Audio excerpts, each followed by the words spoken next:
ভগবানের রূপ দর্শন করে তারা অত্যন্ত আনন্দিত হয়ে গেছিলেন। বলছি এই যে ধনু, তবে তাদের মধ্যে একটা কি ভাব ছিল, ভয় ছিল যে এই যে ধনু, এই ধনুটা বহু বহু দূরের রাজা এসেছে, রাবণের মতো আছে, বাঁশরা আছে, তারা উঠাতে পারেন না, আর একটা ছোট ছোট ভালো জ্ঞানের বয়স তো এখন হয় না, এই মানে চিন্তা হয়েছে। তবে যদি ধনু না ভাঙতে পারে তো এদের এই যে সুন্দর বলনে কলঙ্ক হয়ে যাবে, এই যা তাদের মনে মনে ভাব। আবার বলছে, আবার কোন কোন সখী কি বলছে,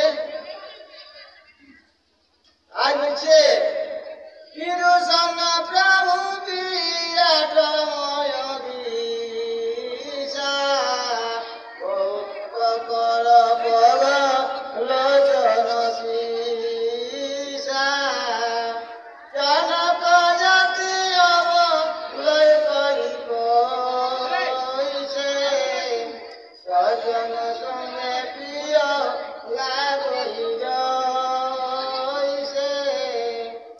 বিদূষণ প্রভু বিরাটময় দিশা, বিরাট রূপ ধারণ করেছে। আর শরীরের মধ্যে ওই যে যারা দুঃখ প্রকৃতির লোক, তার শরীরে কত রকমের দৃশ্য দেখতে পাচ্ছে, মানে কালের সমান দেখতে পাচ্ছে। যেমন মা যশোদাকে ভগবান তার মুখের মধ্যে এই বিশ্ব ব্রহ্মাণ্ড দেখা দিয়েছিলেন, সেই প্রভু আজ সেই রকম ভাবে যত রণপুরের রাজা রাজু ভাই বাবা সকলে দর্শন করছেন। সেই বিধি রাজাই যশোদা এই যশোদে কেউ কৌশলরা বলছে। আর কৈলাস পর্বতে মহাদেব পার্বতী বলছেন, হে পার্বতী, ওই যে মিথিলা নরনারী যার যেমন মনের ভাব সেই জায়গায় ভাবেই প্রভু আজ প্রভু সেই জায়গায় ভাবে তাদের দর্শন দিচ্ছে। এইভাবে আজ কৈলাস পর্বতে মহাদেব পার্বতী কৃষ্ণ আছেন। দেখো আজ জনকপুরের নরনারী কত আনন্দিত হয়ে সেই প্রভুকে দর্শন করছে।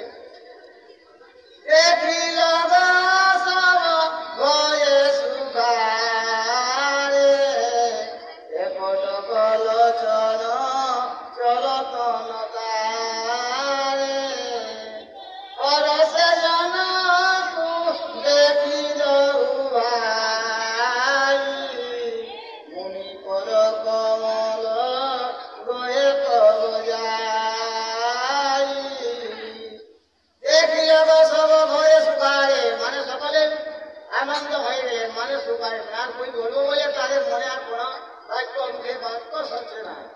আজ বলছেন একট কলোচন চলতন তারে, যেমন একটা প্রতিমাকে যেমন দাঁড়ায় তার কোনো তো ভাই বোন ভাবে আগে দাঁড়ায়, তাই সেই মতো যত আছে ওই সবার লোকজন সকলে এক দৃষ্টি প্রকৃতিকে এক পলকের মধ্যে বাড়ি, আর তাদের পলক করছে না। আজ বহু রূপের জন্য তারা লড়াই চলেছে, আর পলক করছে না, তারা সেই বহু সমসুন্দর রূপ দর্শন করে। হরসে জনক দেখি যাই মুনি পল কমল গয়ে কব যাই। হরসে জনক দেখিল ভাই, রাজা জনক সেই দুনো ভাইকে দর্শন করেছে আনন্দে।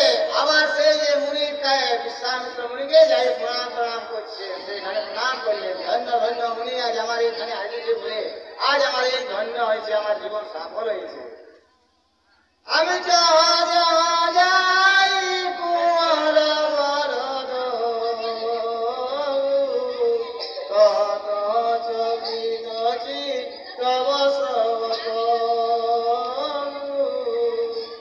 আজ সেই দুনো ভাই যখন মঞ্চের মধ্যে যাবার ঘুরছে না, তো সেই দিকে যেমন কি হয় আলোর চকি বার হচ্ছে। আজ সকলে সেই প্রভুর দর্শন দেখে তারা মনে মনে চিন্তা করছে, সুন্দর সমল রূপ দর্শন করে তারা নিজের ধন্য জীবনকে ধন্য করছে। নিজ নিজ রূপ রাম সবু দেখা কৌন জান পশু মরণ বিশেষ। আবার নিজে নিজে মনে মনে করছে আমার সাথেই ভগবান আমার দিকেই ভাইছে, আবার এসে বলছে যে আমার দিকেই ভাইছে। প্রভু সেখানে বিশ্বরূপ ধারণ করে দিয়েছে। আজ সকলে মনে করছে যে আমার দিকেই ভাইলে আছে প্রভু, এক লোক মানে সকলের দিকে। আজ সেই আনন্দের ভাবে আজ প্রভুকে দর্শন করছে। বলে রচনা মুনি বিপসন কহি রাজা মুদিত মহাসুখ।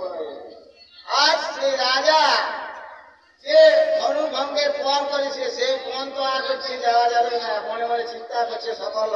সে জনক রাজা তো এমন ভাবে ফোন করেছে, যদি জনক না ভাঙতে পারে তাহলে সীতার বিবাহ হবে না। এইভাবে তারা মানে সকলে চিন্তা করে বসে আছে।